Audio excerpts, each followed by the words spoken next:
All right, shall we call the meeting to order? Thank you all for being here today. We are playing to those microphones. So last time we were spending a lot of time with these microphones and trying to be close to them. And what it does is it distorts the sound into those microphones if you get too close. So have it close enough that you can talk, but don't get so close that it distorts it. Okay? All right. Lloyd had to step out for a few minutes. He'll join us in just a minute. I think we have one new member here. Morris, would you like to introduce yourself? You know most of these people, but not everyone. Yeah, I'm new to some, but not all. I was in the first group on the investment policy, but yeah, my name is Morris Post, and I was with Bayer Corporation for 30 years in IT and upper management mostly. Retired from Bayer, went and opened up a Angus farm. I guess I need a little torture in my life. And so I ran that Angus farm and land development company for 10 years, and sold that, and then that's when I moved to the village. And in the meantime, after I retired from Bayer, I started teaching for the University of Phoenix, and I did that online for 20 years. So that's it. I'm here, glad to be here, and look forward to working with you. Great. All right. Today, the minutes went out from the last meeting. It was mainly an organizational meeting, so I'm not sure that there's a lot to go over. Any changes to these? Can I have a motion to approve? Motion to approve. Second. Second, all in favor? Aye. Perfect. All right. As you know, last week I gave the treasurer's report at the board meeting. I don't know how many of you have seen it already, but you know, what we tried to do was take the information that comes out monthly and present it in a little bit different format. It's the same numbers that are in the monthly report, but I took a look at it from a little different approach. And from that history on the monthly expenditures, we did some forecasting of what that could mean down the road. Much like many things in finance, it can all be changed if we change some of our habits and our spending patterns and things like that. So we are continuing to look at that. Liz and I are going to meet tomorrow morning at 10, and we're going to go over some capital items that are currently in the plan and look at what we want to do with those. So were there any questions from the treasurer's report? Anybody have? Okay. All right, then next up is the, well, we didn't do something last week that we were supposed to do, and that is select terms. The committee has 6 at-large members. Lloyd is a member by virtue of his position. The CFO is a member by virtue of her position. I'm a member as treasurer, and then the other 6 positions should all have a rotating term so that everybody doesn't go off at the same time. I'll take 1 year. Okay. You got it. I had 1 year when I originally signed up. That's what I signed up Okay. for. I think Liz and the other people when All right. I had said 1 year, so that was the program. So do we need an equal number at each year? Not everybody can pick 1 year. Right. So, Right. so we need people for 2 years. I'll do two. John? Wayne? Wherever I needed. Okay. Yeah. 3 years? 3 years? Well, I'll do, I thought we were at 2, but I think you have more experience than I. I'll do whatever's best for the committee. Well, Wayne, did you care if it was 2 or 3? Either one, whatever needs to be filled. Just You would matter. take 3, you can take 2. And that work? Okay. Okay, so I just wanna make sure I got that. John and Kathy are 2 years. Right. Butch and Morris will have 1 year, and Wayne and Tom will do 3. Correct. Great. All right. Very good. The marketing subcommittee. And, you know, we are currently in the process of recruiting people for that committee. Currently, I think we have 7, and that's probably the number that we'll end up with on that committee. So, you know, if there are other people that want to apply, we're still taking applications. We probably will bring you the charter next week, and, you know, so you can look at it and sign off on it, then we'll take it forward from there. But it does appear that we have a good group of people, some of whom were on the previous marketing subcommittee, and some will be new. So that there'll be a little continuity between the committees. If I have someone interested, who do they contact you? They can send me a note, and you know, Fill out an application. yeah, there is an application on the website. Right. And if they fill out that, they can just go there and fill out the application, and then it will make its way back to me. Okay? All right, any questions on that? Everybody okay with it? Done. The working groups. We're reviewing. I have been elected spokesperson. Okay, that works. I work for them. Do you guys have copies of this? I've got copies that you sent. Yes. Okay. Here, I'll do it, Tom. You can stay by the microphone. Couple of them. Yes, sir. I see it. I have some.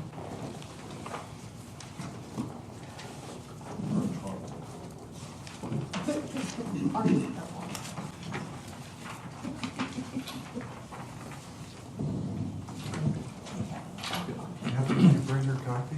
Well, I've got the 2 prior ones, but is there one Yeah, more? we got more. Yeah, we have more. I've got it with my notes.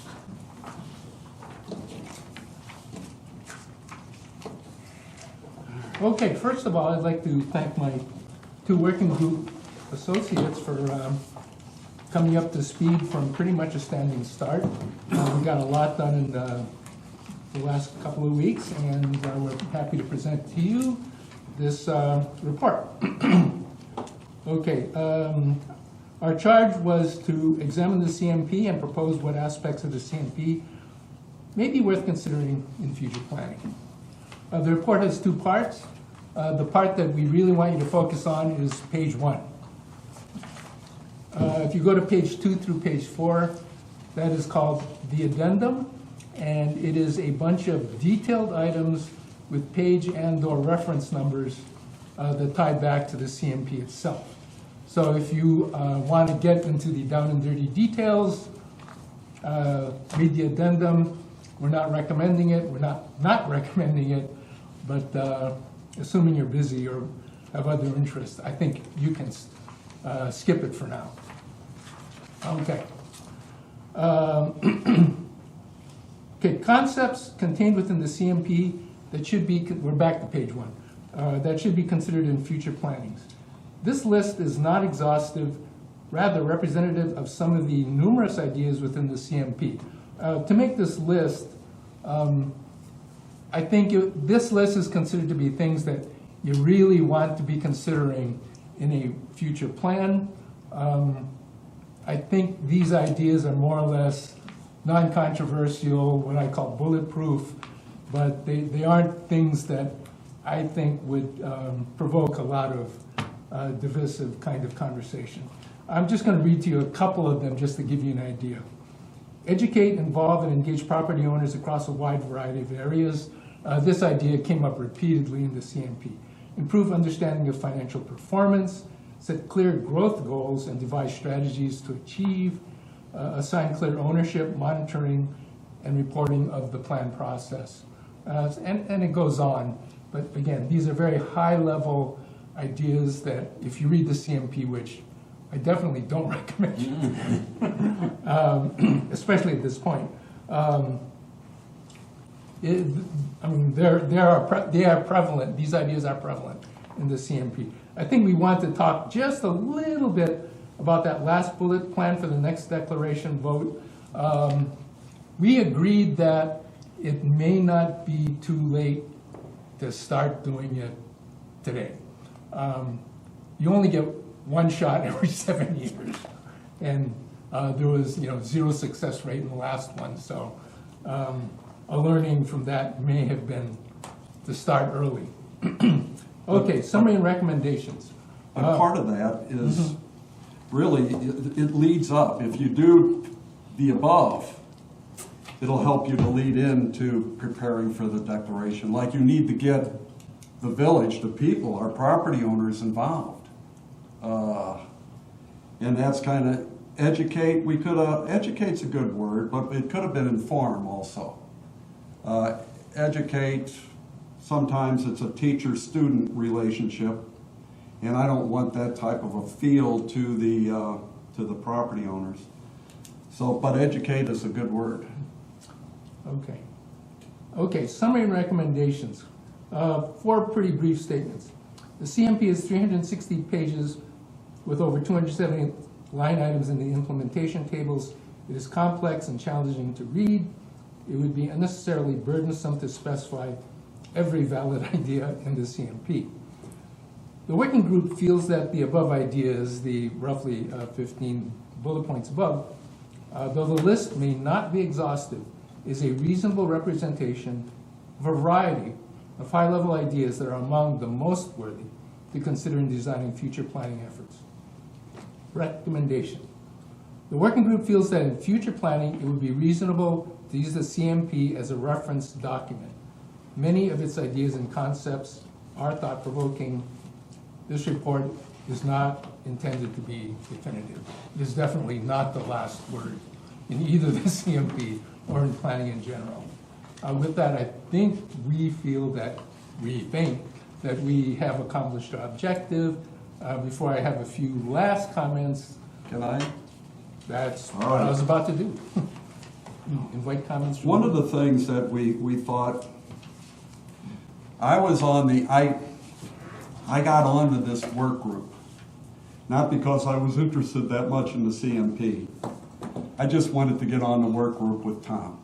I knew a little bit about him, I wanted to be around him, and I wanted to see him operate. The great thing about Tom, first off, okay, brilliant intellect. I think everybody, who doesn't know that? But more important than that, How much did you pay him, Tom? no. We spent hours. More important than that, when Tom goes into a situation like this, he comes in with an open mind. He doesn't clutter it up with preconceived notions, something that he believes. His mind is completely open. It's wonderful. I wish I could do it. It's so very difficult to do that. He listens, and with an intellect like that, he listens and he tries to understand what you're saying. And then he incorporates everything that we talk. We talked for 8.5 hours. It wasn't that long. Well, 5 to 6:30 here, and then 7 hours at the Grove. So about 8.5 hours. He was able to take all of our conversations, all the things that were important to Kathy, all the things that were important to me, and this isn't a cut and paste. I mean, this thing is, we wanted to keep it as, we didn't want, to me, I looked at the CMP as an anvil. and I looked at the association as a hammer. And all it did is that, and the property owners, that's us, we're sitting on that anvil, and the hammer's coming down. With the CMP, what they were able to do is basically, remember when I was younger in the early oh gosh, Tom, there I go. Okay, after this, then we're done. In the early 80s, they used computers. If it was generated by a computer, if you had an idea and you could get the computer to agree with you, all you did is you went into a meeting and said, well, the computer said this. And they use that all the time. You can see it with the COVID-19, where they're basically using that basically to dictate to the people in their city what they can and can't do. I looked at what happened is the Port CMP became a governing document. Lloyd, you said it, I believe. Last year it became a governing document. It became, this is the way we're going to do it. It's going to be this way. Our document didn't want to have anything to do with something like that. What we tried to do is that if you have a committee and you sit down and you're looking at this, what we want you to do is to think. We want you to open up. We want to lift yourself up and think and maybe use some of the things that we've come up with to come up with better ideas as you're sitting there. The last thing we wanted to do was to dictate to a future group of what they should or shouldn't do. And that's why Tom says so much about the addendum, that we really don't put a whole lot of emphasis on that, because I'm afraid people take stuff like that and they start dictating, well, it's in the addendum, it must be right. And I talked too long. Kathy, what do you got? Nothing other than tremendous compliments for Tom. I'll add patience to Tom's mix of leadership skills as well as education for those of us who needed to be brought up to speed. Thank you.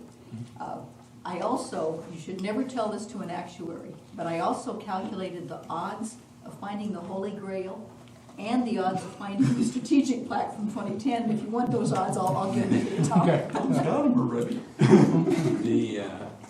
Okay.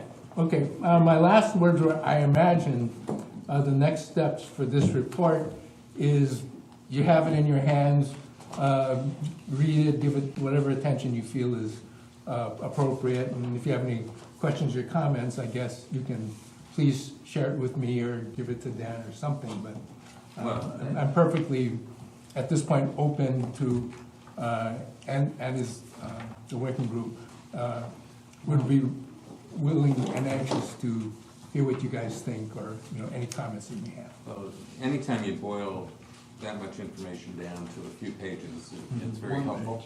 Go ahead. But, Tom, I can assure you that I will go reference every one of these items on this page, so I will study. It's too late, they did that.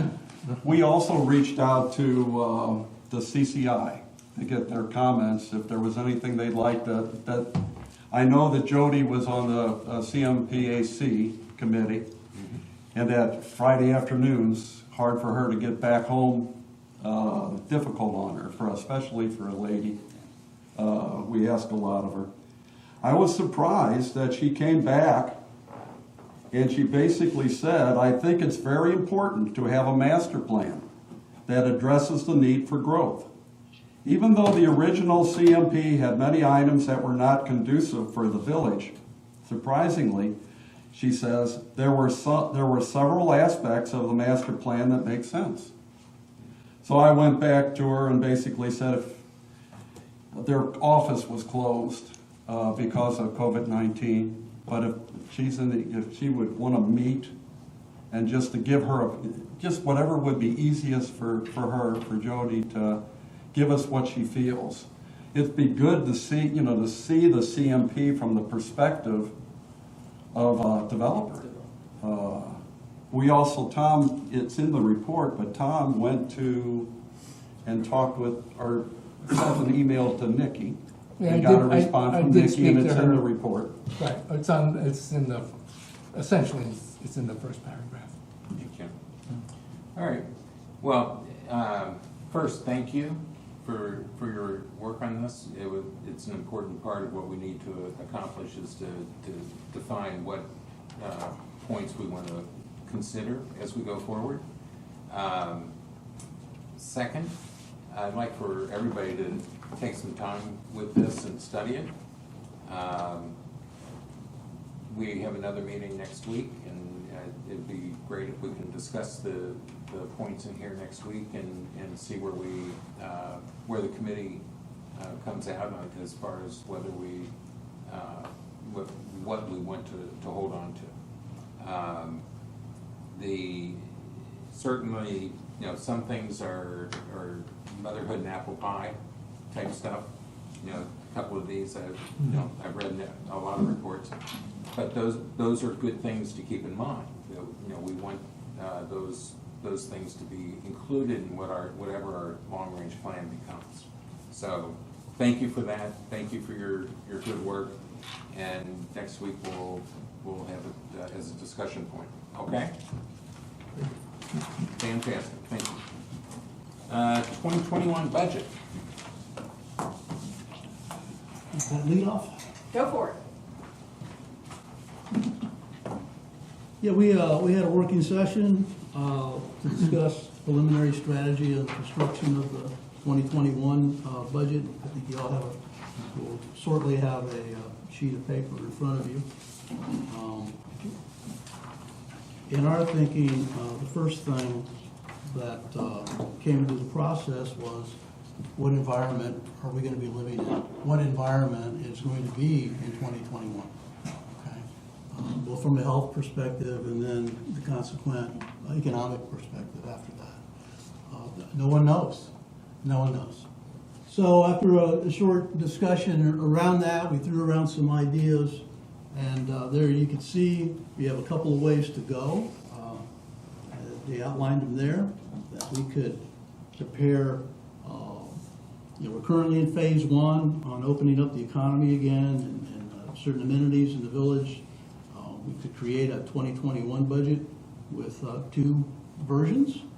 We could assume that we may be in phase three and phase four, and each phase would generate a different proportion of revenue accordingly. Okay. We also understand that this budget needs to be conservative in nature as well. We've had some concerns about over-enthusiastic budgets in the past. So this would help ensure that. If we didn't want to prepare a phase three or phase four, we could have the board tell us, board, what would you like us to prepare? Mm-hmm. Phase one, phase two, phase three, phase four. You select the phase, and the budget will be prepared accordingly. Or we do recommend that we think we'll be further along in phase one, hopefully, phase two hopefully around the corner, and potentially phase three, phase four. So anyway, there's a degree of flexibility there that we just had to account for. So any direction that the board could give us in regards to that would be appreciated prior to the heavy lifting of the work beginning. I'll also include a focus on fixed costs versus variable costs, include a continued focus on our marketing. Liz brought some different topics and kind of directed the conversation into the key topics here that we see on a budget, on any budget. And a 3-year strategy, the first one is revenue, obviously. We want to be conservative estimate based on the overall assumptions that we outline above. What will revenue look like? Some knowns are that the utilities will be in the last rate, a 3-year % rate increase. Yes, year 5, correct, Liz? No, it's actually year Year 4. 3 of that study because we skipped a year. Yeah. Okay.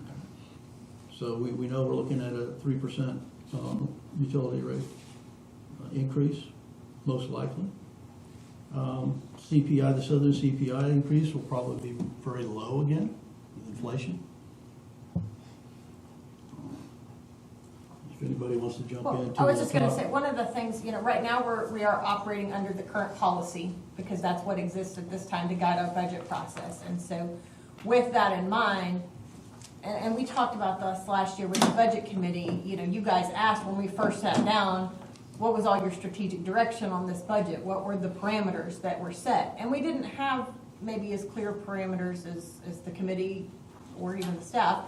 thought that maybe would have been helpful in Right. getting us there. And so what we did was take this language right here, the 3-year strategies whose purpose is to guide, that's straight out of the existing policy, and those are the categories that are in the existing policy. And so what we started for this committee to review is what we think those strategy recommendations should be. And then the board is going to need to come to consensus on this to direct staff that this is what they want to see. And so, yeah, I mean, these are obviously our initial recommendations that we see going to the board for the board discussion to kind of help facilitate the board's discussion around some of these areas.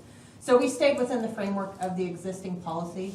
We also talked about trying to use this and figure out what works and what doesn't work with the existing policy, and then have a better understanding of what, if any, problems we're trying to solve by using the committee in this way and with the existing policy to help with any revisions needed. What I think we're gonna need to do is actually make a recommendation to the board for what those parameters should be. Which is why we started to kind of bullet point them out and create at least a starting point for the conversation, Right. so. So, If I may. I'm sorry, go ahead. No, and we realize there's another budgeting policy here that may tweak our approach Right. and how we go about that. So. My concern is about the COVID. We're in phase 1, and we may be well into phase 1 again come in January 1st of 2021. So I think we should look at a very conservative budget, how we're going to survive. And I'm optimistic that by summer we'll be in 3 and possibly into 4, but this may come back and we might have to repeat the whole session. I just prefer the deferred maintenance. We should put that all on hold and review each one to make sure that we're spending our money wisely. But we also thought marketing needed to continue. We need to be able to sell the properties in the village, promote the village, and so on. And that's a key, no matter how bad it's going to get. Because without new residents coming into the village, we're going to have even more severe problems. And then the reserves, there is a 5-year plan on the reserves. It's been in existence, and at the time we decided that we should continue to follow that plan to put so much of the revenues into a reserve. So, and that's about all I have. Oh yes, one other thing, we decided, or we didn't decide, we discussed that subsidies should not increase in any of the departments in this coming budget. In fact, I personally think that the subsidies should decrease so that we can use that additional capital or money for capital expenditures such as road maintenance and deferred maintenance. And the challenging aspect of that is, the additional phase of the minimum wage increase will go into effect in 2021 as well. So we'll have that to overcome just to be even where we are right now. So that'll be extremely challenging, given the environment and that. when you talk about marketing, that's why we have the marketing subcommittee active here very quickly. But right now we're marketing in Chicago and California and lots of places far away. But, part of the issue is how do we get people in our region to come to the village and participate in more activities here. Arkansas remains, I believe it's still #1 as far as where people move from. And so, we should not walk away from our local market and the importance of the local market. That may become the biggest priority over the next couple of years. The other thing we noted on there on marketing is maybe a turn towards our internal marketing, and targeting our own current property owners and residents to look at usage of amenities and Right. trying to increase that as well. So that was one of the other areas that we Yeah. kind of noted would be Perfect. beneficial. And if I can chime in on that, and encouraging residents to bring new people in as well. Yeah. That's really undermined, I think. And it doesn't, Kathy said before, and it doesn't cost us anything. You're basically using the power of us, Yes. getting the word out to our friends. Well, I And found that came Scotch from helps a Kathy. lot, and a good brand is also good, but other than that, there's very little expense. All right. Anything else you wanted to cover? at this point. Is it? Can you give us a quick, kind of a broad brush where we are currently in the budgeting process itself? I mean, what has been done with the staff and? So many of our committees are working on, you know, where their priorities are, what they would like to see coming forward. And that's usually where it starts, this April, May time of year and going into June. That's the focus of most of our committee's conversation is, you know, whether it's recreation or golf or public works, they're working on what do they want to see prioritized next year. And so that's where all that community input really comes in through those committees. The other piece that really needs to happen here is then the board determining and coming to consensus on what these strategic focus areas are. About the end of June is when we need to kind of have some definitives on from both the committees and the board so that the staff can take all of that input and come back. We give our department heads the month of June to work on pulling in all the pieces that I need to help start putting the packet together. I usually have that by August 1st, and I have about a month and a week to pull it all together and turn it around into something that we can actually present. Through that time period, we also sit down with each of the department heads and go, okay, we told you to quit dreaming and you're still dreaming. No, you can't have that truck. I mean, we do a lot of that kind of breakdown to get it to that point before we're ready to go with recommendations back to the board, which will happen usually sometime in September. And then usually by the September board meeting, we've got the packet to start reviewing. And then in between then we start some real deep dive conversations and where the board can actually talk to each department head and hear about, you know, what their plans are from more than just me. Well, I knew you were working on it, I just didn't know what. Yeah, but I mean, for everybody, that's a good question. We do kind of have that plan, but we always like to start with the committee and the community input, and then also, you know, with this committee and the board with the strategic input of what's the direction here. This year, we have $6.3 million in planned capital projects. And at what point do all those projects surface? That's what's coming from all the committees and stuff like that, Okay. you know, it comes through the committees, but like, I'll speak for recreation, you know, the committee's gonna make all sorts of recommendations, and then the staff's gonna take all those recommendations and go, okay, well, you know, everybody may want this, but if we don't repair this thing right here, it's gonna fall apart. And so we kind of sometimes have to do some reprioritization, or it may not fit within the strategic goals. So there's always got to be some adjustment in there to get towards a final product.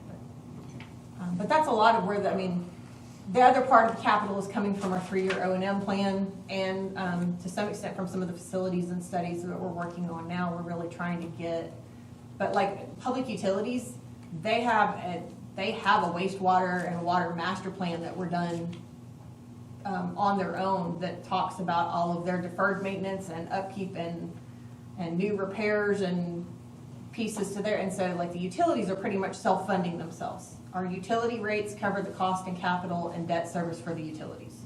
So the utility revenue utilities aren't subsidized by assessments, and assessments and amenities aren't subsidized by utilities as a whole. Now, with our cash cycle throughout the year, you'll see there's times where it dips until they have enough revenue to do that, but because we're all one organization. But we do kind of keep them a little bit separate. And so you'll always see in that budget packet that the utilities comes back down to zero on its own to cover its own costs. So they're doing as much work on that master plan and prioritizing that work through that planning process. Our building superintendent has a whole list of HVAC stuff that he's working on trying to get through. Our IT department has the same. So most of the departments have those kind of prioritized lists of the needs that they're very aware of. Okay. All right. Butch had a question. Sorry. Well, I had a question.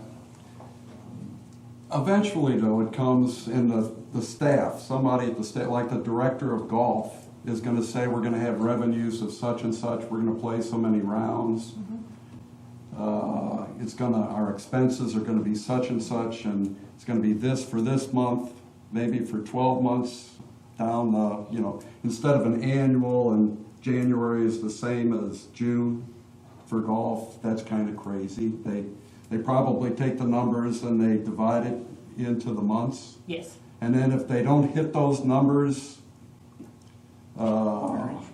They have to adjust. well, does somebody go back to that staff member and say, you said you were gonna do this, and you didn't, you missed your budget by $2 million. What are you gonna do different in order to make that budget? Yeah, absolutely. Okay. And sometimes we're able to do that within a department or division, and they're able to correct, and sometimes there's things that come up and we can't correct within that division, but we have to correct overall as a team to make sure that we still hit the bottom line number to fund our capital and fund our reserves and pay our debt service and all of that. I mean, we're still operating at a net zero at the end of the year, or for the last several years, actually a surplus. This is good. So you just move it from one pocket to the other. Well, if we have a surplus, then we've got money that we can roll forward and spend on capital in the next year, yeah, absolutely. Why don't we pass those out? Yeah, we have a template for budgeting purposes, how the board would kind of like to see the budget presented. They'll need to get that through the CEO. Along with the current policy, it's delegated, the task is delegated to her. I was gonna hand it out to the committee. Okay, Yes. Just a reviewing for policy. reviewing, okay. Yeah. The, yeah. And, this doesn't have all the changes to prior year in it. This is kind of like a summary chart, just to give you and it's, we need to revise some of our reporting to make it clearer, easier for people to be able to understand and interpret what all the numbers are. Is it reasonable, John, and Wayne, is it reasonable in particular for you two guys that maybe next week we could get some suggested parameters that we could discuss and send to the board Parameters for, budgeting?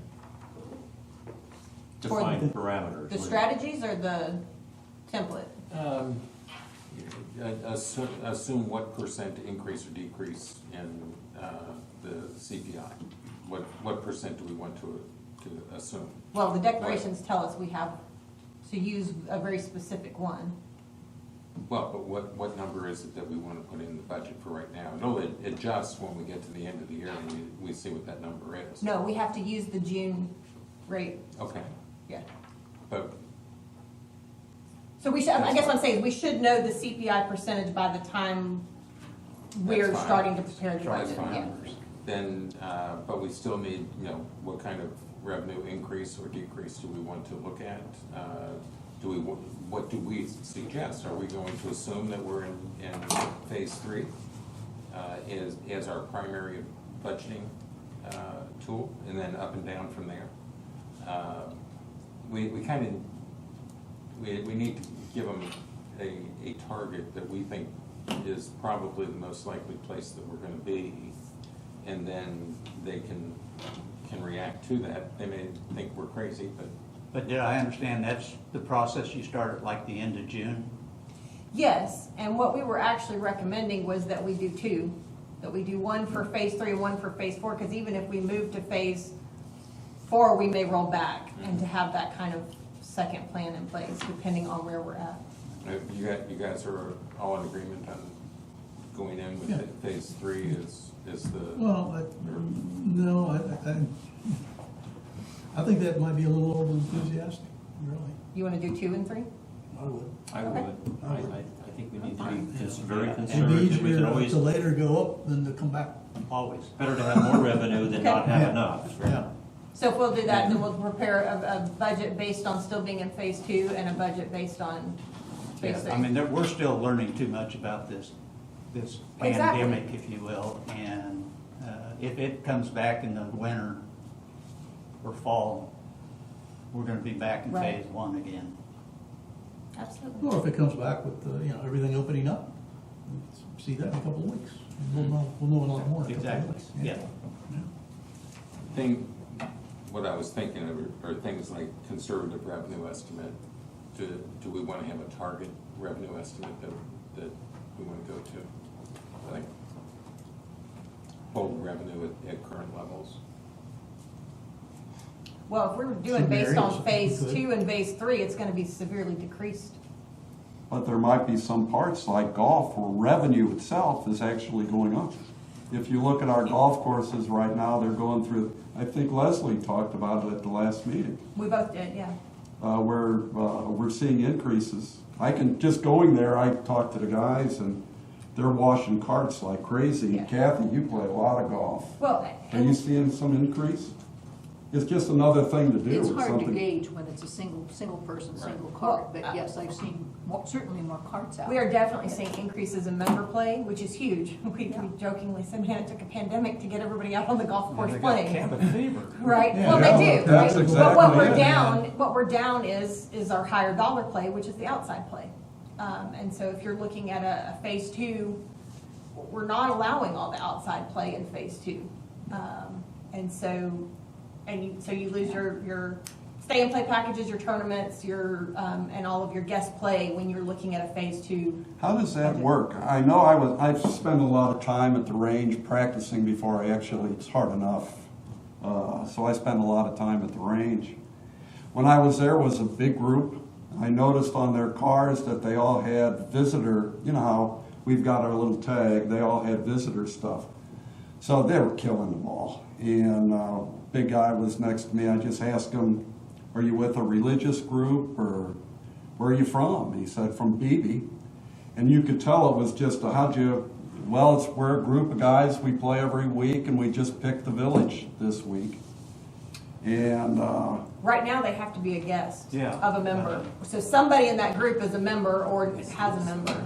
it was just a lot of cars, probably four or five foursomes. I think it's enough. It was significant. And then it rained on them within like 2 holes of everybody getting off.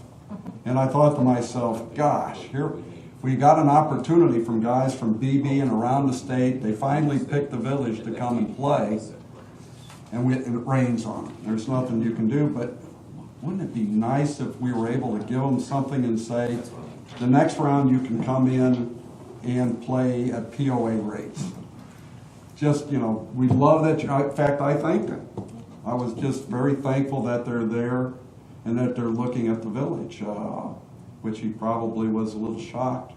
And I enjoyed watching it. They were killing the ball. There was a group of younger guys that were just enjoying themselves. And we're looking to be able to open up to more outside play soon. They're working towards that for sure, but Liz, and what meeting does the board have to set parameters? June?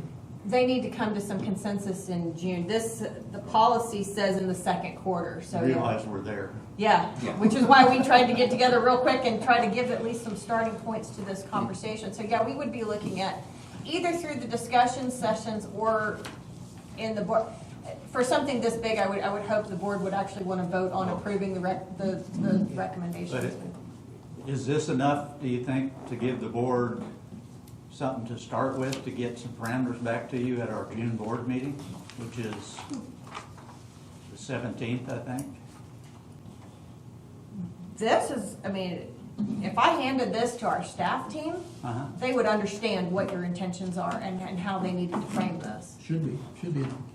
So while it's not a set percentage, of an increase or decrease like this, the overall assumptions of it give some pretty clear directive. Because it's what we've been dealing with and living in, and, each department knows exactly what phase 2 means for their revenue, right? Right. What they can and can't do. Okay. And I think if there's specific areas that we haven't caught that the board wants to add to it or evolve through their discussion in the next couple of weeks, that. Well, another large assumption would be that we assume that all significant capital projects that have not begun continue to be on hold and do not move forward. Right. We don't think we say that as much here. Dan said it at the last, Well, we have were held saying it that for it's now. not- was a They're not going recommendation to start that should in be their approved. presentation. They're not going to start. But it was a recommendation in the presentation. The board didn't adopt the recommendation because we still need to do some homework on it. Yeah. But it was a recommendation. It It's was- already been implemented, I mean, it's already 26, kind of effectively I mean, we did that anyways. And the first priority area, should we release any of those funds, would be on our culvert repairs, was the big one. But that froze all of the utility work as well? Some of it. Some of it was already contracted and underway, though. I mean, so a lot of that, it wasn't stuff in progress, and it wasn't everything either. I didn't freeze, I'll give you an example, we didn't freeze the HVAC replacements, not all of it, right? Because we still needed to be working on some of them. We didn't freeze the computer replacements, because this year's the last year of trying to get rid of all of our Windows 7 computers, and that's a security threat that we're trying to get rid of. And so there was some that's why we came up with the list we did and held everything we felt like we could without jeopardizing All right. major operations. Why don't we go through that list tomorrow? Yeah. As we're scheduled to, and we'll bring that list back here next week that we can address. Okay? Yes, sir? Mr. Chairman, to answer your question on the South Region Consumer Price Index, at the end of December, if I have the right one, we were at 2.1% inflation rate, and January was 2.3. We are now, at the end of April, a negative 0.2. So I would assume that there'll be really no annual increase in assessments when we roll around to June. Right. So what we have in the books now is what we're going to Yeah. probably receive. It's gone from 1.3 to 1.1 to, I guess, 0.2. And The second issue I'd like to talk about is, until we cover what else is in the agenda, I think it'd be premature to submit anything to the board in the perimeters of what we think should be in the budget. You have a finance budget and procurement and that type of deal. We need to discuss those before we come up with a list. Okay. So maybe next week, John and I and Liz can get together after those decisions are made, after the meeting, so, Okay. to give input for next week's meeting. That's fine. Good. Well, let's go to the procurement and document that we sent out earlier today. I don't know if you, or actually sent it out over the weekend, but I don't know if everybody's gotten a chance to look at it. Can I ask one question real quick before we move on from budget, just about this template? I just want to, is this what they're wanting to see as a whole or per department? Per department. Actually, per operating unit. So per division? So that's 75 department operating, you want 75 pages, is that what Yep. you want? And then they roll up into a similar sheet to the division level. Okay, the procurement document that we sent out over the weekend, it's a red line based off of the document that was sent, that was originally presented on April 20th. And so this just has the changes and corrections in it. And I wanted to give the committee a chance to comment if you had any thoughts or opinions on it. I'm kind of a proofreader. Okay. And it may or may not be appropriate, and this might be overly nitpicky, but in paragraph 1, where it says, participate in the selection, award, and administration of a board of contracts supported by federal funds, it seems that says, seems to me at least, that would be, it had to be supported by federal funds. And I think it should read, if a bid or contract, whether supported by federal funds or not, or if a conflict of interest. Again, might be overly nitpicky, but You're just talking in paragraph 1, the second line, you're on I'm sorry, procurement? Code of Yeah. Conduct 1, paragraph 1. The policy? Paragraph 1. The procurement policy, Got it. isn't that where we started? Yeah. Is I was looking up in the, above the paragraph.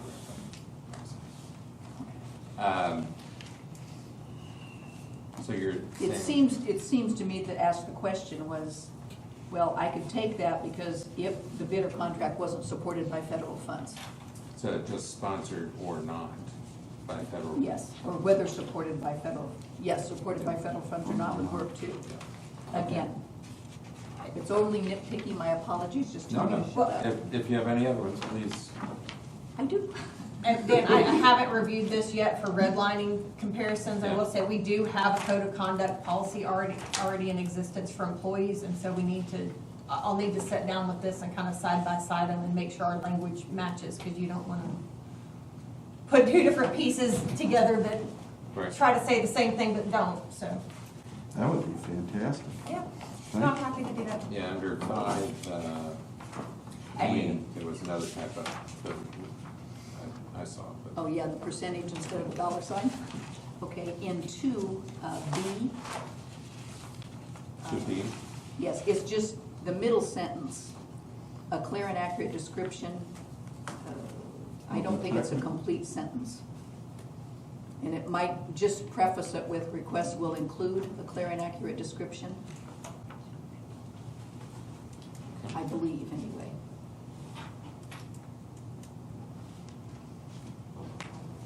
So Dan, And is I'm there, not sure what the parentheses meant. Again, it's nitpicky, but you're on 2B? yes. It reads now, a clear and accurate, this is in parentheses. Yeah, okay. I just added the bid package will include a Yeah. clear and accurate. And I'm not sure what the principles are, so we'll take this in. Okay, and here's one a bit more substantive in 4, documentation. E. Okay, Which one? number 4, the documentation. E, the one that's been added. Okay, it's prefaced with must clearly show how the HSV POA, and then it goes to performance bonds may be required. And there's 2 issues with that. I think should say determine if performance bonds, but the big thing is who determines whether or not a performance bond is necessary? The board, the CFO, the treasurer? Or is it just over $10,000? That's gonna cost us a lot of money. Yes, but, I would rather see parameters as to when it's deemed warranted, that set those guidelines versus even setting a person's opinion. I mean, it would be better to set the kind of, what are the stipulations that would require that? yes, that would make sense as well. But just stating performance bonds may be required, to me, leaves us out in limbo. Got it. What parameters do you want to set, Liz? I don't know. I'm open to suggestions. Mr. Actuarial, do you have thoughts on that? I mean, we've typically not done performance bonds for contracts under 100,000 just because, and it really, we're looking at like contracted labor type situations, especially on construction or project completion. So we did performance bonds on the pool project, and I mean, so Would there be a bond on the gates on the gate? we could have, we might have never have found a vendor though, from what I understand, tech companies don't typically like to do those. But that, that's neither here nor there, I don't know, we didn't ask for one in that particular situation. But But like the pool, more like the pool? construction projects, things like that, we typically do. So that's what I'm saying, what are the parameters there? If it's, I know that when someone comes to cut down a tree, it used to be they would say, you would worry that the tree would fall on the house. And they would come and say, well, I'm bonded, Well- so if something happens. Is that what we're talking about no, here? we're talking about a performance bond, which is different. We do they are required to provide proof of insurance and all of that kind of stuff to do work for us. And so, I mean, I think that's more what you're thinking of. Yes. The performance bond is actually where they have to pay the insurance company to bond that they are going to finish the project and its completion and that it'll be completed on time and all of that good stuff. And so kind of two different areas. There is an impact on the cost of the project, and which is why some people don't do it. What we were just trying to put in here was that the POA has the opportunity to do it if for whatever reason they feel it's the right thing to do. So typically it's just added on to the cost of the project though. So what would be some of the parameters that we would want to add? What, You may want to put it on a road construction contractor, somebody that came in and say redid the golf course. So it's gonna be one vendor, big a big contract. project. Yeah, absolutely. And you want to make sure that the project's completed and the performance bond Yeah. protects us to make sure that if they walk away because they go insolvent, that there's some money left to complete the project. So you're not left hanging by somebody going bankrupt. Yeah, you really want to do it in areas where you have significant risk if they leave, like you're talking about, in the middle of a major construction project. For some of our service contracts, you know, lake dredging and things like that, we might on some cases, we might on others. If they don't finish the project, they're not getting paid for it. I mean, we do progress payments. So it's not like a construction project where the building's half built and it's not done to code or something like that. So I think we've kind of tried to. So what we one of the parameters be significant risk? I don't know. I'm just, All right, do you want me to research some standards of when maybe they're required and when they're not in some different That's fine. types of entities? That That's fine. we can, Well, I don't have a problem the way it's written because it gives us the option. Setting up standards when we're going to ask for that is something different. So I think that could stay the way it is. But my concern is up in selection, in section 3, selection. Are you sure that we want to have the treasurer and the CEO sign off on every purchase order for $10,000 and more? I don't know how many orders are over $10,000 in the organization, but if it's a lot, that seems to burden the treasurer. Liz, how much? it's how a many lot. do you have? Well, in a given week, is it 5? Is it 100? Or Hold on, I have data here. Well, in the Because I financial. looked, because I In the wanted to. financial policy, I think there's language that speaks to There. signatures not required if they're payment, utility payments, and Right. things like that, ongoing like that. Those are all exempted. I wouldn't think that it'd be a lot, but while she's, okay, it's fine. Let's see, if we're talking about, we're talking about 4,000 a year that are over $1,000, which was the original parameter. I didn't pull the numbers for 5 or 10. But a lot of those are utilities and. No, I'm talking about contract. purchase orders. So the way our existing system operates is that certain people have certain authority over their budgeted areas. And so while they do have to work with purchasing to bid stuff over that area, their basic operating stuff, I mean, if we've got a vendor that we've been using to supply something for quite a long time, what we try to do is do some more annual bidding for pricing, stuff like that, and we're trying to do more of that and consolidate things like that, even on janitorial and office supplies and things like that, and leverage our size versus piecemealing everything else. But most of the big stuff is already capital. So it's already been on the approved capital list that the board's approved and that kind of stuff. And so you can, let me take a look at the capital list and see how much of it falls, but you might have a project, like a wastewater project or a water project, and the engineering services are $15,000 on that project. We have specific engineers we work with, so we don't necessarily go to bid every time and bid that way. Now, the engineers will pay them to prepare the bid documents. I mean, the utility stuff goes through a big bidding process, similar to a city. But we issue a fair number of POs in the year, and moving to if we're able to transition to this other software system to get things more digital. The idea was that the staff don't have to come get a PO every time they need to go buy something. I mean, that's every time our building superintendent needs to go get materials to work on a project, he doesn't have to come get a PO. He has the authority to go down to the hardware store where we have an account, and we work the account and the pricing with the account, but to get the stuff they need. So, I mean, we might have invoices for $50 and $100, but they might add up to a project cost that's larger than that. Yeah. So, If what we're talking is 4,000 and we have, which is an average of what, 80 a week? 76.9. yeah.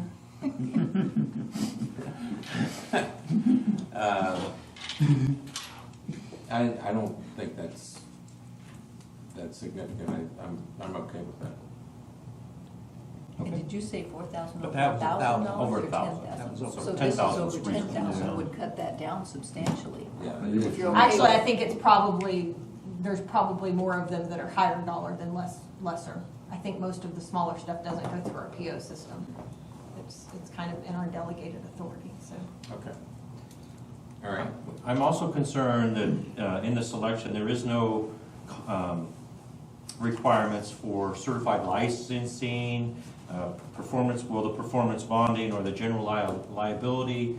When we're selecting people, we don't have a criteria or setting what type of people we're going to do business with.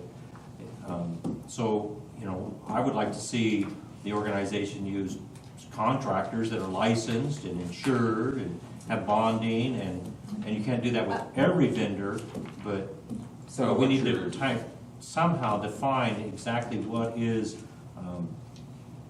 a vendor that can be selected. So you're So saying- under Under selection, selections, you want to add language there? I think we should have some type of requirements of what we're gonna use for selecting the vendor in their licensing.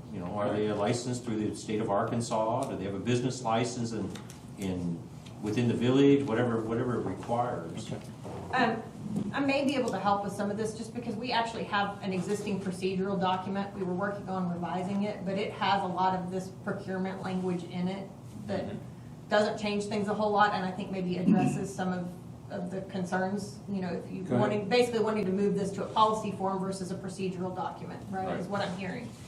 So there's a section on vendor selection that talks about vendors shall be selected based on the best combination of ongoing service, equipment, safety, use, training, reputation, professional certifications, reliability, and overall value. The association is under no obligation to automatically choose the lowest bid and should remain alert for short-term savings that result in higher long-term costs. Every effort should be made to thoroughly source vendors from an unbiased perspective and to provide sufficient documentation for choosing a higher bid. Bids that are significantly lower than all others should be equally scrutinized to determine whether rebidding is prudent. So, maybe there's some language here that we Yeah. can If you just want to send that to me, I can. continue to incorporate here. Right. Is that a current article under the policy guides? It's a association? procedure, it's an Article 19 supplement, that's our internal procedures that go with the Article 19 purchasing The policy. Article 19 purchasing policy, okay. Okay. So it's a procedural document that goes with, and internal, but, again, what I'm hearing is you want to take this and start to make it into the policy that the board approves. Right. So the more, we can help incorporate that. And I will say the other thing is we had talked about in the past, or at least on the staff level, we have Article 9, which is a contracts execution policy, and Article 19, which is the purchasing policy. And I think that if we pull the language together, we can probably replace both of those. Since Okay. right now, Article 19 talks about contracts and references Article 9, and we've always kind of said, why do we have two different ones? Why aren't they in one policy together? So, Okay. If you can send that language to me, I'll get that incorporated here. yeah. And, think about this document over the next few days and the financial policy. And, at the next meeting, we'll go through that. And I have one more question about, where do we use the arbitration clause in our It's organization? in our contracts. It was actually Just in, contracts, but not in purchase orders when we hire a vendor? not necessarily, no.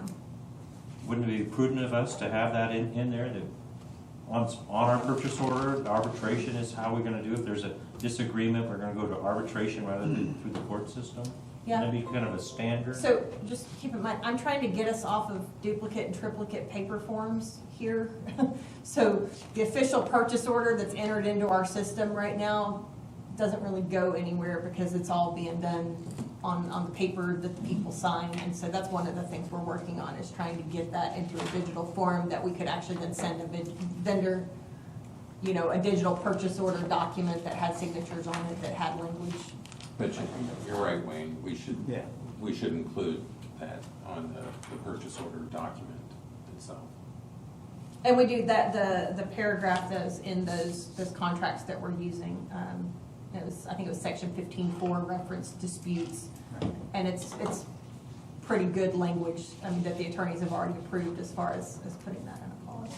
All right? Comparing this, I reread the current purchasing policies, section 1, article 19. Now, when you get into selection here in this, you know, the big noticeable item is the CEO's limit, which is currently, X amount is now $10,000, okay, with additional signatures. Currently, directors have a purchasing limit of, let's see, 10. up to $10,000, and supervisors up to $5,000, okay? I think we need to address that language in this, whatever new policy we come up with as well. I personally think, just coming from my manufacturing history, I know that I've never had my frontline supervisors that they could spend $5,000 on their own. And maybe they can't, maybe they had to get approval from me.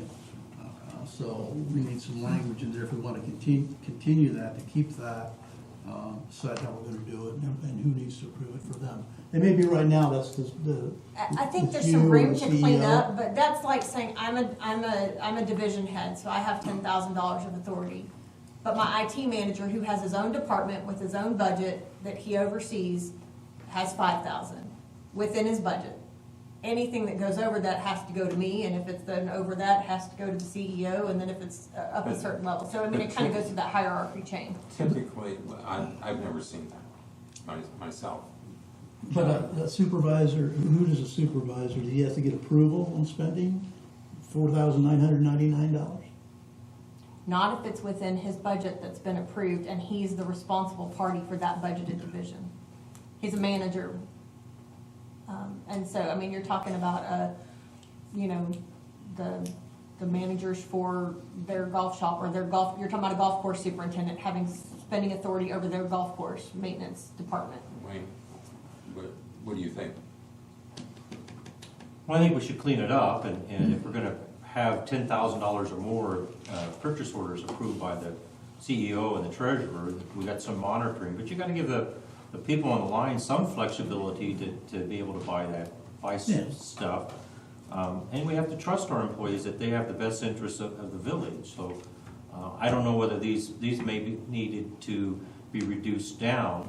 And, you know, supervisor in different industries means a lot of different things.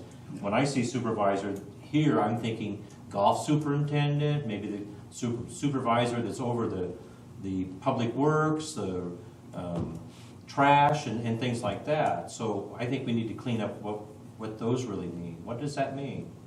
Does it mean a supervisor that's watching over 6 people? You know, I don't know whether they should have $5,000 approval. Yeah. I think what the intention was, and again, I think we can clean up some language, it was to say, you person who has a department that you're over, whether it's, you know, the wastewater superintendent that's over the wastewater treatment plant has authority over his department up to a certain level. And that's, you know, what Yeah, we've to been go talking out and about. get it on his own if it's already on a pre-approved budget, and he Yeah. knows he's gonna need to replenish or buy. And we're using a purchase order system for everything, correct? No.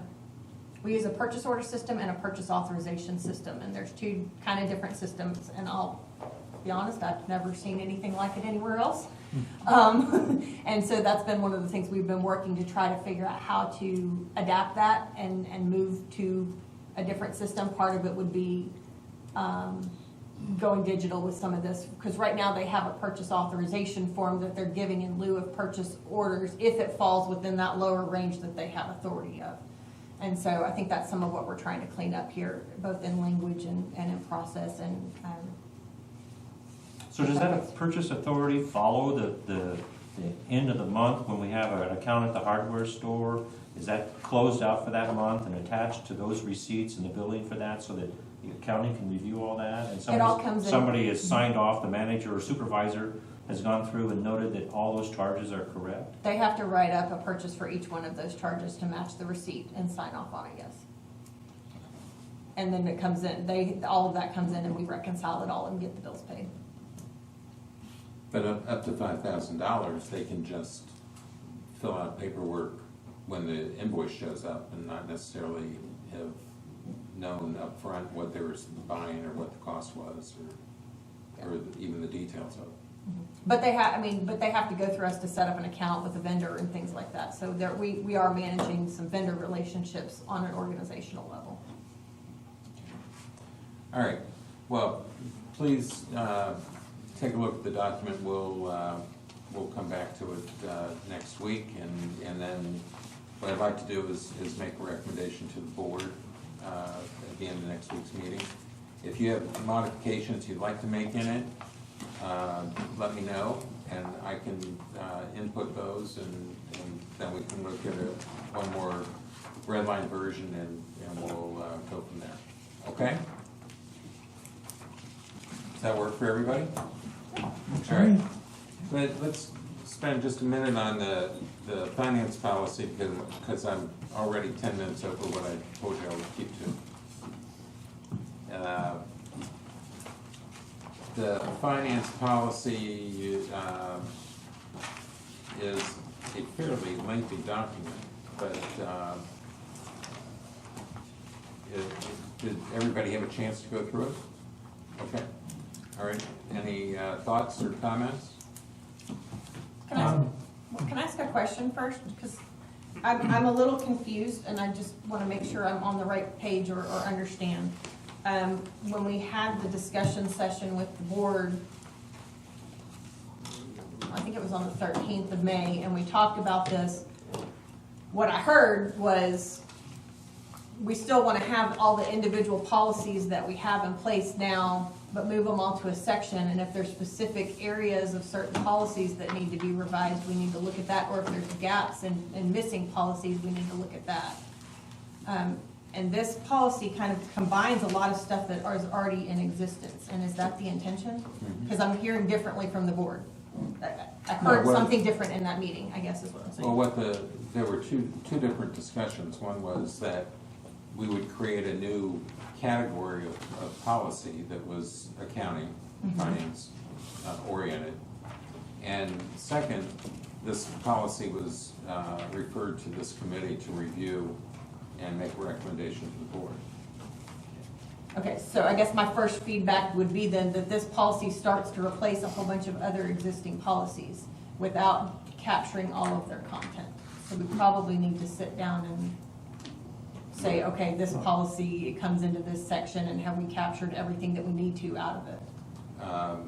Sure, you want to put that together and we can look at it next week?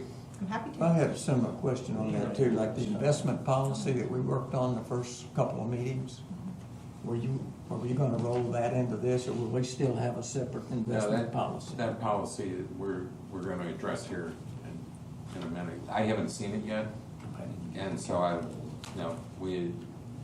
think everybody in the committee needs to look at it, and then we can react to it. Again, the sooner we can do these things, the better off I think we are. Yeah, I mean, specifically, I'm looking at, we already have a debt policy, we already have a reserve fund policy.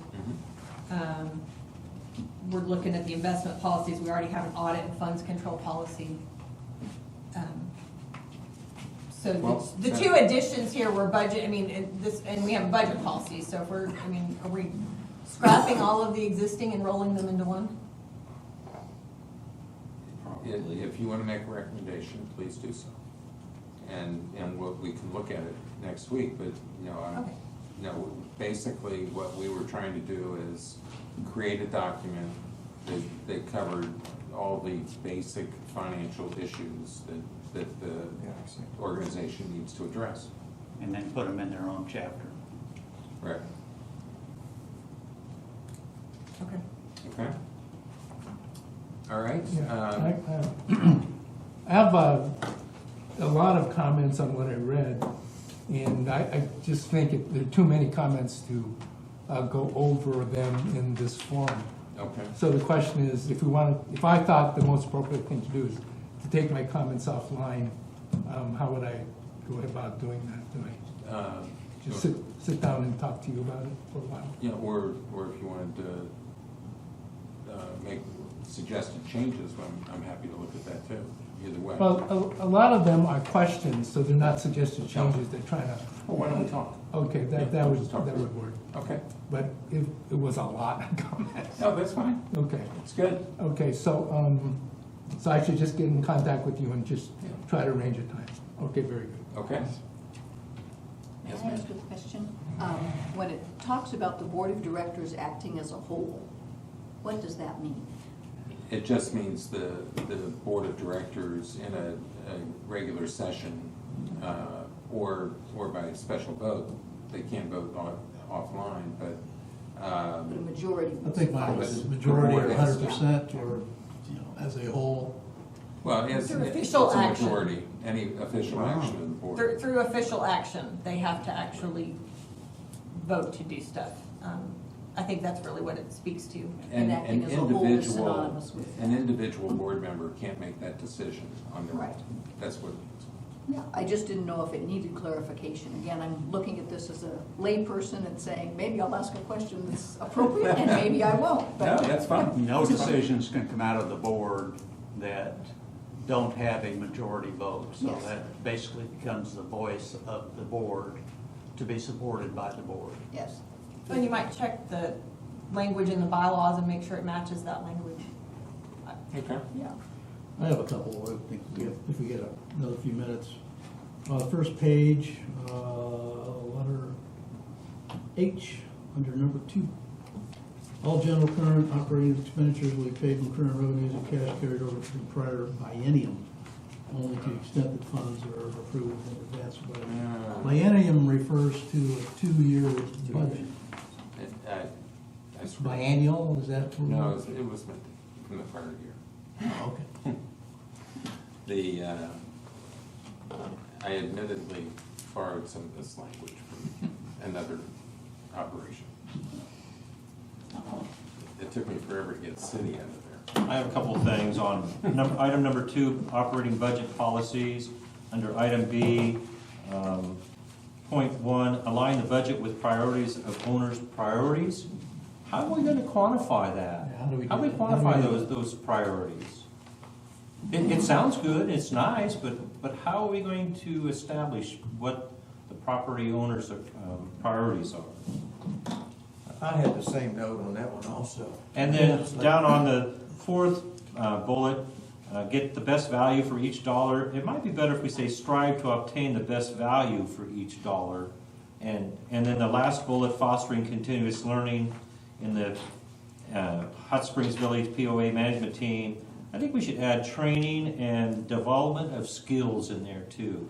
All 3 of those things, not just learning, Hold on, where but was- training. What was the and last? Where are you on that? On the 4th bullet of item B Okay. in section 2. Number 2B, last one. And tell me that again? Training. Well, I think that we should add, it says foster continuous learning, but we should also foster training and development of skills. Because if we're going to expect the managers to have skin in the budget and the operation of this to turn us to try to make us profitable, they've got to have some of the training and skills, not just somebody going in and doing a presentation.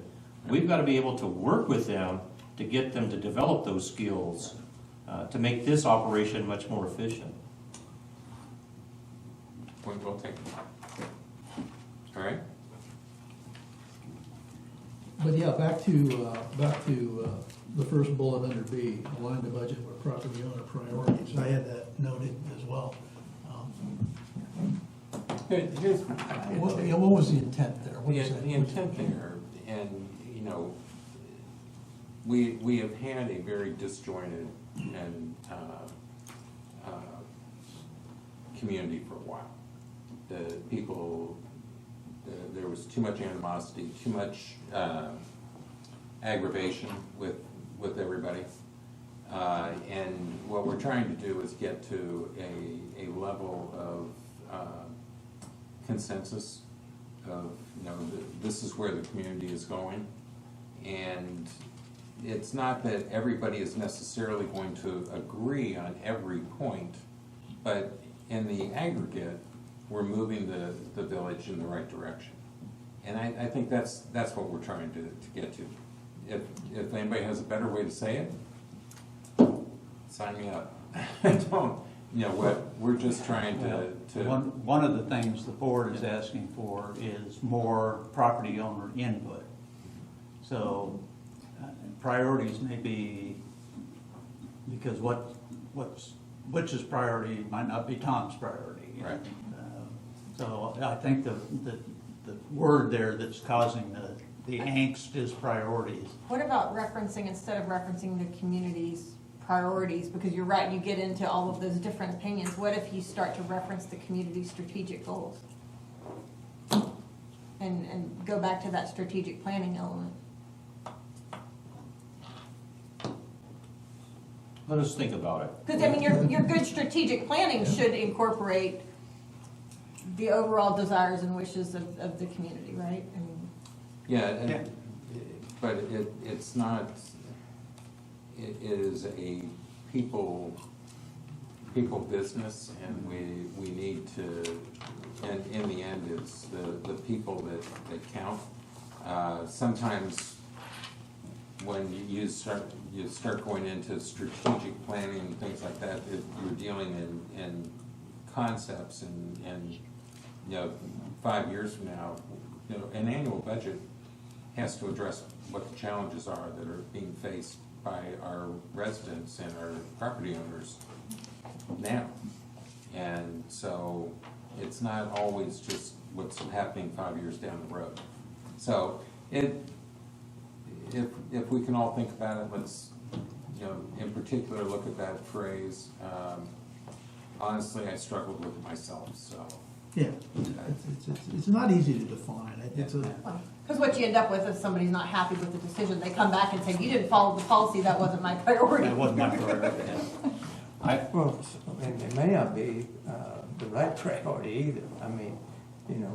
We may want pickleball courts, but that may not be exactly, Well, yeah. We what we have to- need. We may need a sewer main or something or whatever, Yeah. And we have to deal with what our reality is at the moment on the annual budget. And with an eye to what we want to do, what's coming up 5 years from now, but what's happening today. Yeah, there's got to be a word or a phrase we can come up with that clears that up. Guys, there's no pride of authorship in this at all, so don't hesitate to pick on the words. And I I'll see send- the I'll- idea of it. I see that. It's just, I'll send you my thoughts. One of the things I want to, as you're working on policy development in particular, we want to make sure that it's sustainable, right? So as boards change or community priorities change, that we don't have to go back and redo the policy every time so if there's things in here that are really, really narrow, that maybe needs to be a focus of the strategies for the next 5 years, but not necessarily pigeonhole us into, it's always got to be this percentage or something like that. And I don't know if all of that's, I don't remember which document I saw some of that in, but. Yes, sir. And then on item E, each project is to be individually approved by the Hot Springs Board of Directors. And I'm not sure that the board really wants to review every capital project and individually approve it, because that'll include the replacement of a small equipment and stuff that's considered normal repair that'll extend the life of of that particular unit. That's actually how the $100,000 on capital got added into the purchasing policy, is because we were spending so much time each and every month at the board meetings getting approval for capital projects that they were like, we already heard about this during the budget process, we already, you know. And so they kind of set that limit that they didn't want to see all of that, so. The thing I don't like is individually approve, and if we could let them do it in a consensus agenda where everything's just lumped together and they've already previewed everything or reviewed everything, As then they part can of just it. make one vote rather than voting each individual capital project. And that's the way I read it. You're gonna have to vote on each capital project. It could be done through a consent agenda item. That's not a problem, but what concerns me with our current format is you have, $4 million put through and nobody talks about it. It's never discussed. Nobody actually knows what all those projects really are. And then suddenly they're voted on, and it's, there's nothing, there is not a decision that we want to do this one, we don't want to do this one. And so that doesn't happen. You don't feel like that happens during the budget process because all of the capital is line item approved in the budget? I didn't feel like that happened last year. It was a big lump So you sum. didn't feel like they didn't ask enough questions about the specific capital items? I didn't think so. Okay. I don't disagree with what's there. I just want to make sure we Yeah. don't overburden our board of directors, because we don't want our meetings to stretch out from 4 or 5 hours to 12 hours by covering that. I just want to make sure that there's some way that we could lump some of the smaller stuff together and get one vote, one approval. I'm just looking out for the board's work, not the policy. Yeah, we can put, I mean, one way Well, could one you- way the board could attack that, and that could be at one of the workshops each month, includes a review of the capital project. That would probably fill up a workshop. This sentence, though, is Now, actually keep in it the separate from the budgeting board section. meetings. So is it referring, though, to each item being listed out on the budget? Because this is in the budgeting section, not in the purchasing side of it. I think that's going to happen, Liz. no, this is saying that the individual, or the projects have to be approved When they approve the budget? individually, not as one lump $4.5 million Yeah. sum. Okay. So that's not, I mean, I think you're wanting the vote to be more specific. But it Yeah. doesn't necessarily change the fact that we've been listing out every single item of capital for approval. No, we Yeah. list them out, but nobody really delves into that list. So And- you're actually talking more about the board's engagement and involvement in the budget approval process and Yeah. making sure that they call that out and They do approve what it. they're supposed to be doing. Yeah, I mean, I thought last year it was very unfortunate that they didn't seem to really focus on what those capital items were, and that was a big dollar amount. And I will say, some of that may come from the fact that the board members are also sitting on these committees and are hearing a lot of the conversation on the committee level that went into creating the capital. And so they may feel like they already have a comfort level with it from being involved there, and so maybe they're not asking enough questions or talking about it as much as the community would like to see. And then I have, I can't speak for them, I wasn't them, but Wayne? This sounds like a good discussion session kind of thing to take up. Yeah. yeah. Yeah, in practice, doing it during a discussion session would be ideal. And then if you put it on the consent agenda, that's fine. But Right. no, it needs discussion before we're spending money like that. Yeah, Wayne? so in this section, I only have one more comment because I only had a long weekend to review. But in item I, it says, reports on revenue and expenditures will be prepared and presented by the CFO monthly and reviewed quarterly by the board of directors during the year. I'm sorry, which Which one? paragraph is I that? in It's We're actually, still in It's section? part of it's H. just part of H, yeah. So, Part of I in section 2, budget, our operation budgets and policies. report on Yeah, revenues and there's an extra expenditures. line out to the left, I think that you're calling an I.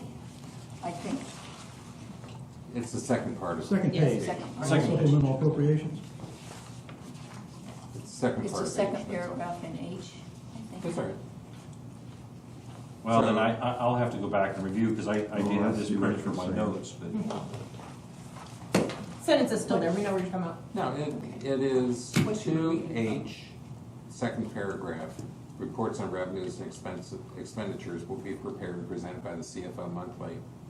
Let's see, 2 was wiped out. And reviewed quarterly by the HSB POA Board of Directors during the year. So why are we producing a monthly report, but our director's only gonna look at it once every 3 months? No, that's a, That doesn't make sense to me, that's all I wanted to point that it's a total typo. out. Okay. I They should forgot both Just say didn't monthly? want wasting I forgot to take Liz's something precious out. time. So they're both gonna say monthly? Yeah. Okay. What it's gonna say, presented by CFO monthly and reviewed by the HSB POA Okay. Board of Directors.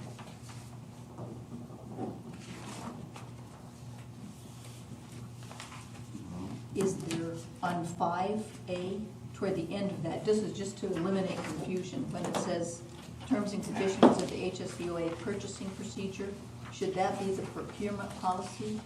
Yes. Hold on a second though. My computer's-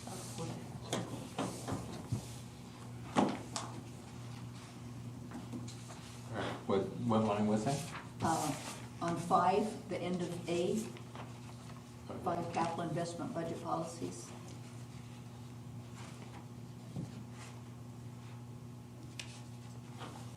In accordance with the, thank you. And I do have one more, somewhat minor, but I found it amusing. On 7 long-term debt policies, I, and then it's got a 1 under it. The best interest on the asset is appreciating at the interest on the financing. Shouldn't that be depreciating, or?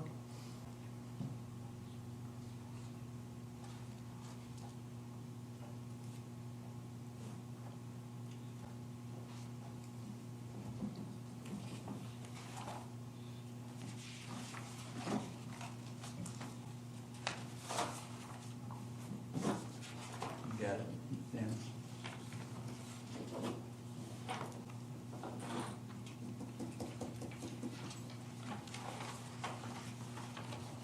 Should have had you read this a long time ago for typo. The minor, very minor, but Well, and I'll send you this, but this area in particular, the debt, we actually have really strong debt policy that sets really good measurable guardrails, and I don't wanna see us lose that language. So if we can find a way to incorporate Okay. some of that existing that, keeps, keeps those, it talks about keeping things where banks and stuff wanna, subjectively, it talks about staying where, we're favorable to banks and stuff like that, and our current policy actually says you have to stay within these categories, or these debt ratios and things like that, which meets that expectation of the banks, but, Good, okay. You can send it to me, we'll incorporate it. Are we jumping forward, or?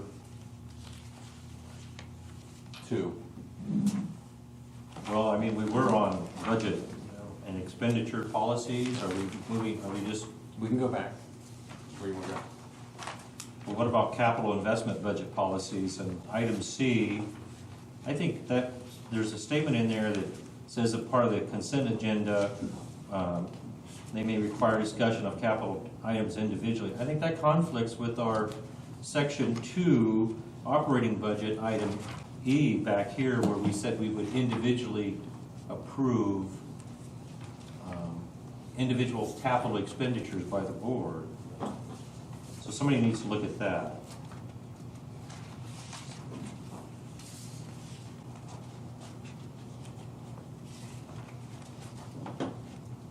I guess I'm still not clear. Are you talking about when we budget it or when we spend it? The individual approval. It has to be approved for expenditure. Okay.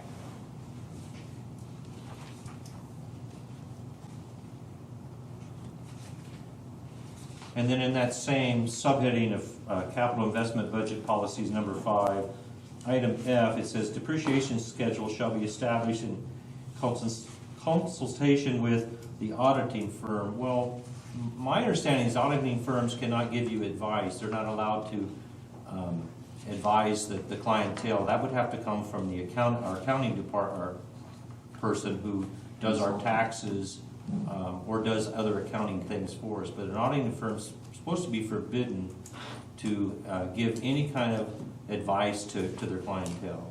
And Who that's is our accounting firm that we work with? right now it's EGP, and I can consult with them, but you're right, they have limitations on what they can say, do or don't do, because then they start to not be able to then perform your audit because they've been too involved in your managerial operations, and so they do have to keep that line. They are helpful. What I would say is that if we're going to go this far, we might go ahead and this is some of what we had looked at with the depreciation policy and capitalization policy that we were discussing last year, was developing some standards for depreciation that the organization uses and including those in here. And then most of our stuff should fall within those categories, and does. And it also falls within GAAP guidelines. So we don't have a separate accounting firm that we use for anything. Who's doing the taxes? The tax division of the accounting firm, but not the audit division. There's two different versions. And they can have a separate depreciation schedule and asset schedule on the taxes than our book schedule. So the tax accountant determines what's best on the taxes. But our books is determined internally. And we, follow GAAP or best. I mean, I knew when we bought the fire truck that a 5-year, which is typically what you do on a vehicle, was not the appropriate depreciation to use on a fire truck. It's got a much longer useful life. And so I went and researched cities and municipalities and looked at what is the depreciation on a fire truck other places, and that's the standard that we use. When we do the audit, the auditors review our asset schedule and our depreciation schedule. So if I've messed up on something, they're going to catch it and say something as part of that audit process. But it's a managerial decision how you keep your books. All right. May I continue? Please.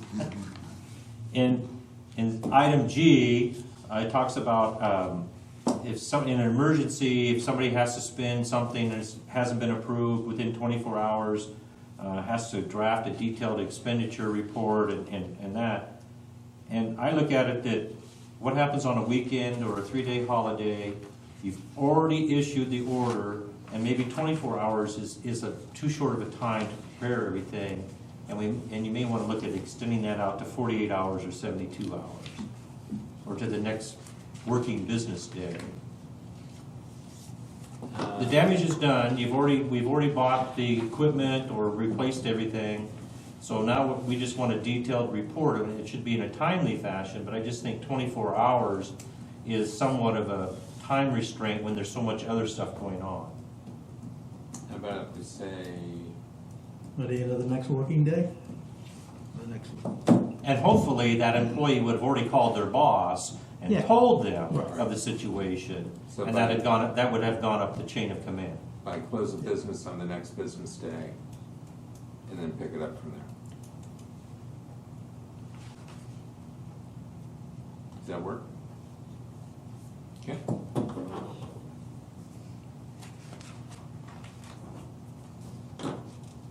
This is why we do this. Number 6, C. Thank you. Number 6C, interfund loans. POA may issue interfund loans rather than outside debt to reach short-term cash flow needs. Interfund loans will be permitted only if analysis of the affected fund indicates excess funds are available, and the use of these funds will not impact the fund's current operations. An interfund short-term borrowing will be subject to the board of directors' approval by resolution and bear interest. Are we talking about, I'm fuzzy on that one. That's Are we a talking fund about- accounting reference, which is governmental GAAP. And so I still haven't been able to go through yet and give Dan notes on what isn't GAAP compliant there. So that would be one of those that would probably fall under that Is parameter. that borrowing from one department to another? Right. Yeah, but we don't use fund accounting. We're all one organization and all one. But we do have separate dedicated funds. Only the reserves, and they're board designated. Right. So nobody touches the reserves though, without board approval anyways. Yeah. So basically, we took out that last sentence about interfund short-term borrowing subject to approve, well, we want that, the approval, but the bearing interest, we should just take out. I don't think we should be charging departments or divisions interest for borrowing money We don't have funds to to- supplement our cash flow on a temporary base. We don't have funds to borrow from. The board would have to approve releasing I want to know the reserves. department that has excess funds. So in the nonprofit gap world, if a donor designates funds, which we really don't have donor designated funds, only the donor can release the funds. In our situation with the reserves, they're reserved by policy, which the board approves, and per board guidance when they tell us to move funds. So if the board's the one that approves moving the funds in there, the board's the only one that can approve moving the funds out, and for what purpose. And that would be guided either by a board vote or policy. So we wouldn't necessarily borrow funds or charge interest. That's where you're really talking about the fund accounting that governments use. So you're saying that we should take this section out? That would be my recommendation, yes.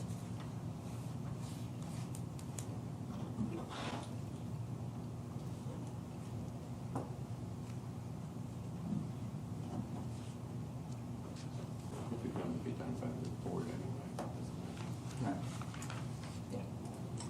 All right. And it would also, I think, be guided by the reserve policy, and any reserve policy that was guided at the time would guide that, because that's really where our funds Okay. are. Next. In the paragraph immediately above that, it says, which may be caused by a delay in receiving revenues, it should be receiving revenues. Thank you.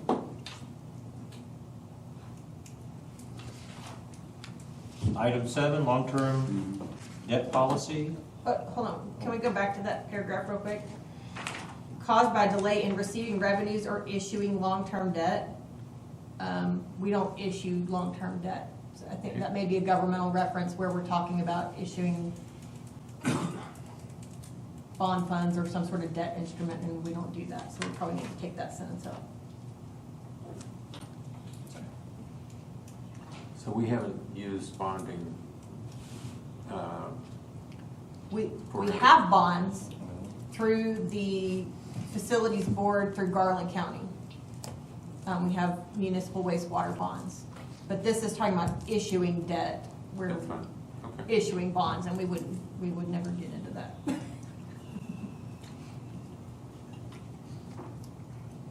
Next. Long-term debt policy. Item D, Hot Springs Village will not use long-term debt for current operations.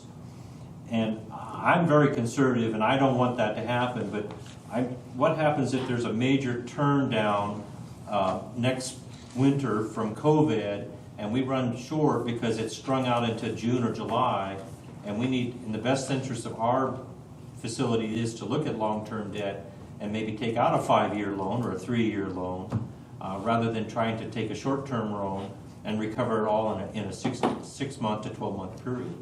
It just kind of hamstrings us a little bit if we have an emergency in ordering to cover that emergency. I'm not saying do it, I'm just saying I like it in there that we were able to finance our current operations with long-term debt, All but right. only when appropriate. Maybe add, How about for current operations without the consent of the Hot Springs Village BOA Board of Directors? well, the board's the only one that can authorize debt right. anyways. I would say In maybe theory. unless extreme circumstances, I mean, you could kind of leave the language in there, but indicate unless it's an emergency or I just think we need a little window or back door to be able to get out in case there's an emergency. Where we have it in policy, we don't have to have the board looking and changing this policy in order to fit the current day situation and then get the property owners upset that they manipulated the policy just to do what they want. So, All right, okay. Going back to what you just said, if you go back to short-term debt, paragraph B, it says the POA may use short-term debt to cover temporary cash flow shortages, blah, blah, blah.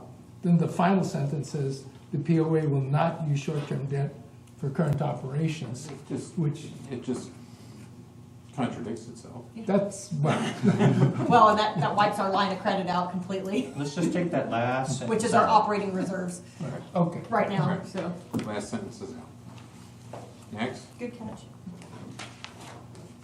Get to the end here. That's what you think. No, Wayne's still here.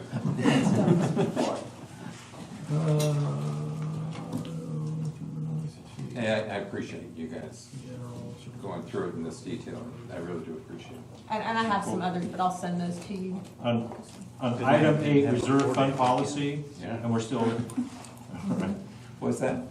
on fund policy, reserve fund policy number 8, section B, item 2, it gives a list, e.g. earthquake, windstorms, flood, terrorist attack, but I also think we should add government mandates, because we now have experienced government mandates for closures. Who'd have thunk?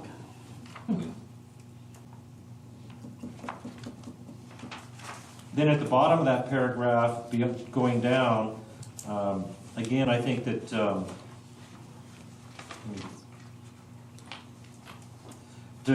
it talks about reserves. The reserves will begin to replenish reserves at the end of the current budget year if a surplus exists, but no later than June of the year following their use.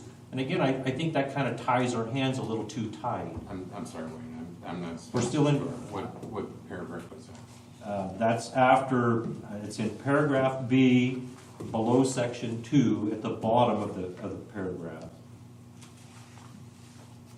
It says, in general, Hot Springs Village Property Owners Association will endure this to support ongoing operations with ongoing revenues, but may use reserves on a one-time basis to support services pending the development of long-term financial solutions. If we just move on down, it gives conditions on how that's going to be paid back. And it has to be paid back no later than June of the following year, so it gives you approximately 18 months to replenish that. And I'm not sure that in all circumstances that would be achievable. Well, I think the intent there. The was intent's that- there, and I hope we can do that. Yeah, but it's to ensure that there is some effort to repay it, and you just don't take the money out of reserves and. Correct, but we're also saying we'll pay those reserves back no later than June the following year after we borrow that money out of that reserve. Okay, so what? I just think, again, we're kind of tying our hands a little bit too tight, and we need to have some kind of clause in there that maybe should be paid within 18 months or 18 months. By June of the following year budget or something like that. Or a term But set give at us the a- time that it's used. But give us a little back door so that if things turn bad, that we don't have to. Yeah, this also says will begin. It doesn't say that it'll be fully. Yeah, it just says replenish. You drop $25 in the account and we will Okay. begin. Then I misunderstood. Squash my thing. But thank you for challenging. But I think, well, I think some of what you are getting at is maybe some language could be added that says, you know, when reserves are used, that when they're approved for use, there's also a plan for repayment that's part of that. Well, and that's what this is Yeah. speaking to. Is, you know, they're within. Yeah. You know. So when we used $6 million to build the water plant, we should have had a plan for repaying that in No, some this time is frame. for operating funds. I believe. Yeah, this is all operation. Okay. And then my last item, and I'll shut up. is One more. number 10, accounting, auditing, and financial reporting policies. And I'm gonna get back on my soapbox, that I think that the current accounting software that we have lacks the ability to do adequate forecasting and budget adjustments in a timely fashion. And that the board should consider authorizing the purchase of a software module that will help achieve this information in a timely manner. And if we're reforming our budgets and starting at zero-based budgeting, looking at our fixed costs, have to have variables, multiple revenue scenarios for the pending year, that we're not adequately staffed in manpower to accomplish all that. You know, I don't think the accounting department has enough people to do everything that we're thinking that we're gonna be able to do that. And again, being in the budget process, there is a problem at the lower levels that you know, they don't know how to do the budget process. So that has to be kicked upstairs and further. And so we're overworking some of our employees on the budget, where if we had a model that would make it easier, more uniform, a template for every department to use the same template, because I saw multiple spreadsheets being used by different managers for their division, that it would make it much easier when compiling all this stuff into one unit for the board to look at. It would be very beneficial and time saving. That's into my Liz, we do not have a module for that currently. Not currently, no. I've been researching different modules, and we've talked about it a lot. Yes, it would be fantastic.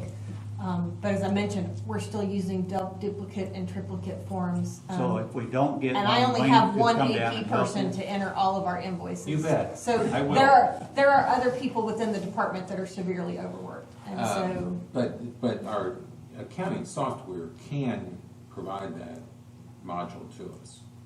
not a forecasting module. It's a general ledger software. Does So it come now, but you can buy add-ons, so Yes. that's one of the things with GP Dynamics, and so they integrate.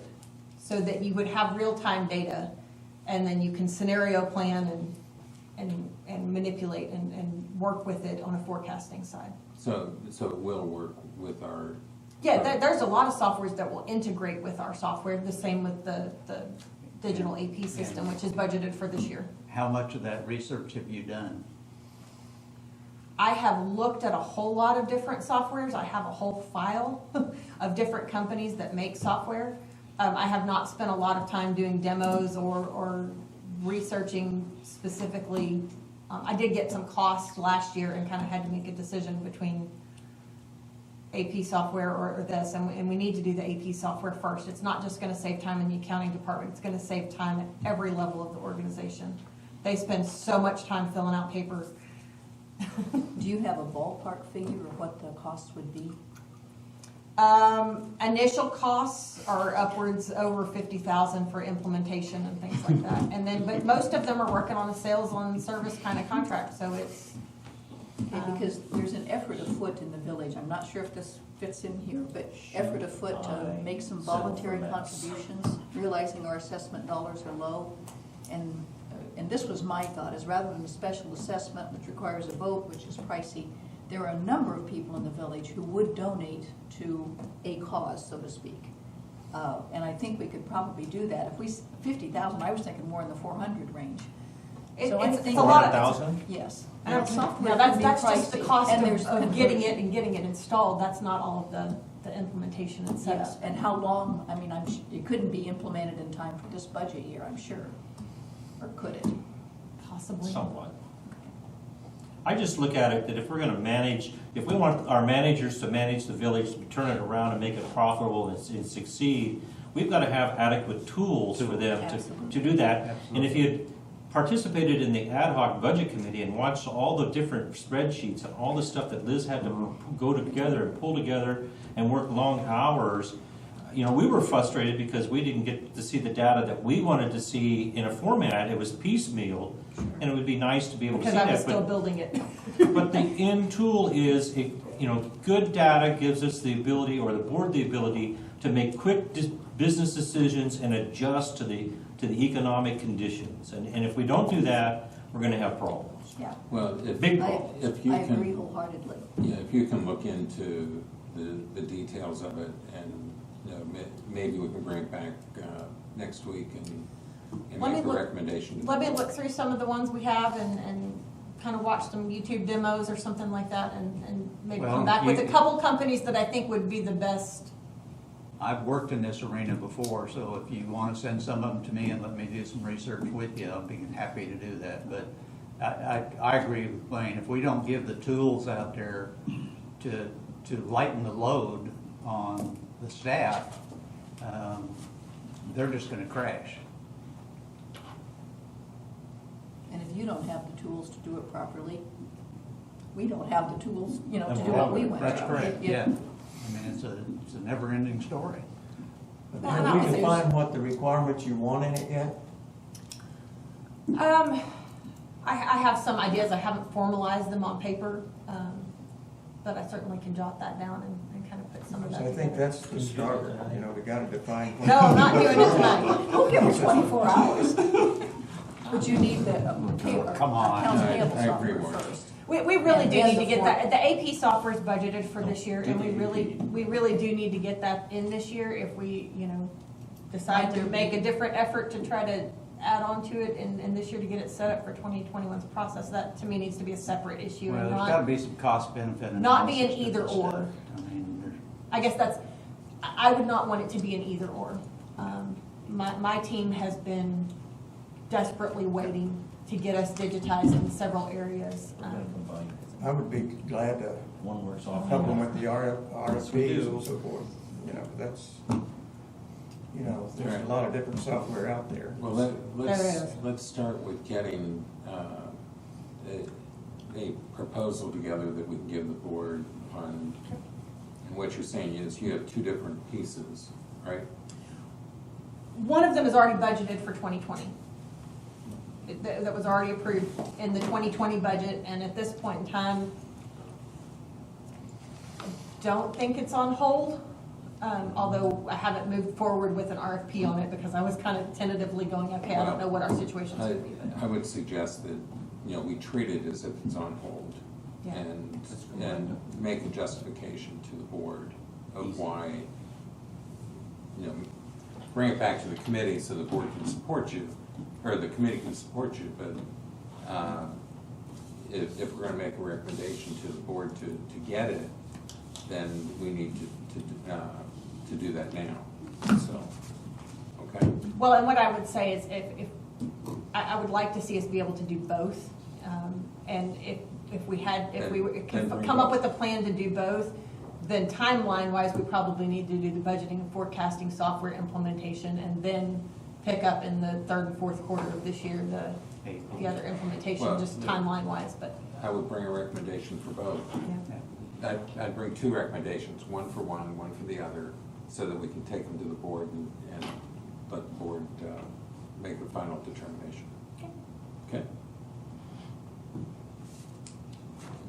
We have to get the budgeting right, and as Wayne said, it was very difficult going through it last year, and we don't want to go through that again, so.